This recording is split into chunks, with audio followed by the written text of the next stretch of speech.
Chernobyl Disaster oleh Rizky Embun dan Najwa Kamila. Chernobyl Disaster merupakan ledakan reaktor nuklir di unit 4 reaktor instalasi nuklir. Chernobyl ini berada di negara yang dulu dikenal sebagai Republik Ukraina, Uni Soviet. Nah, ledakan ini dihancurkan pengungkung dan struktur inti reaktor, menimbulkan kebakaran selama 10 hari dan menyebabkan terjadinya pelepasan sejumlah besar materi radioaktif ke lingkungan. Dan ini terjadinya di Chernobyl, Uni Soviet pada tanggal 26 April 1986. Mengapa Chernobyl Disaster terjadi? Chernobyl Disaster terjadi diakibatkan oleh kurangnya tenaga listrik dalam memompa pendingin reaktor sehingga menjadikan ledakan. Awan dari ledakan reaktor ini menyebarkan beberapa radionuklida terutama yodium dan cesium di berbagai wilayah Eropa. Radionuklida yodium ini memiliki target kelenjar organ tiroid dan memiliki para waktu yang cukup pendek, yaitu dalam jangka waktu 8 hari. Dan radionuklida yodium ini itu menyebar setelah beberapa minggu kecelakaan. Lalu yang kedua ada radionuklida cesium, di mana radionuklida cesium ini memiliki kurun waktu yang cukup panjang, yaitu sekitar 30 tahun, dan ini berkontribusi dalam paparan radiasi eksternal maupun internal di dalam tubuh. Dan juga radionuklida cesium ini masih terdeteksi di dalam tanah dan juga makanan yang dijual di Eropa. Baik, di sini saya akan menjelaskan tentang how atau bagaimana tragedi Chernobyl bisa terjadi. Jadi, pada awalnya Uni Soviet sedang menggalakkan energi berbasis tenaga nuklir.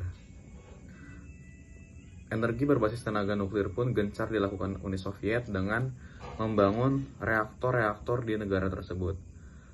Proyek ini dinaungi atau dibawahi oleh Kementerian Energi Uni Soviet. Reaktor pertama dibangun pada tahun 1977, diikuti reaktor kedua, ketiga, dan reaktor keempat pada tahun 1982.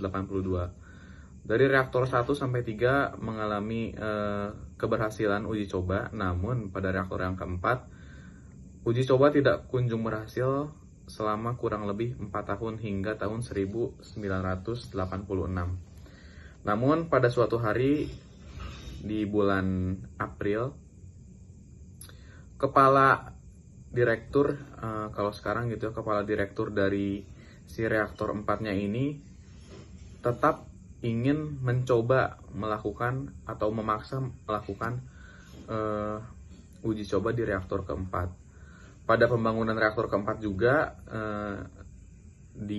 ada gangguan finansial pada saat itu, sehingga pembangunan konstruksi reaktor keempat pun tidak maksimal. Biasanya setiap reaktor di Uni Soviet pada saat itu menggunakan 5 lapis beton, tetapi di reaktor yang keempat hanya menggunakan 1 lapis beton saja. Pada awalnya, Akimov dan Topturov yang merupakan staf keamanan dari reaktor Chernobyl yang keempat ini tidak setuju dengan ide gila yang dikemukakan oleh kepala deputi, yaitu Dyatlov. Tetapi Dyatlov mengancam Topturov dan Akimov dengan pemecatan jika tidak ingin mengikuti rencana yang telah direncanakan oleh kepala deputi Dyatlov. Akhirnya uji coba pun dilakukan.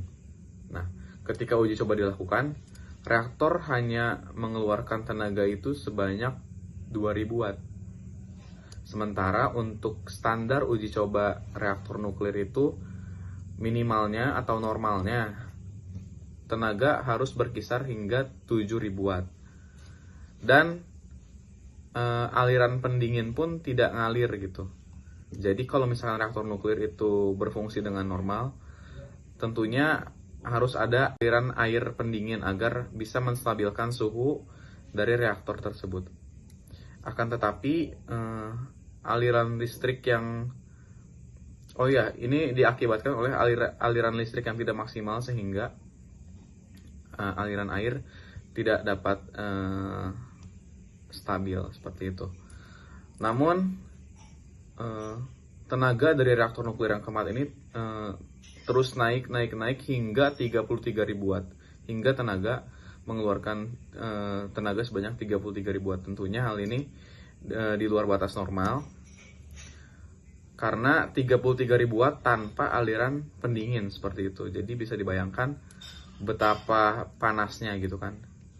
Pada saat itu suhu mencapai 3000 Celcius dan tanpa dilindungi 5 lapis beton, hanya dilindungi 1 lapis beton. Otomatis ledakan ataupun kecelakaan tidak bisa dihindari.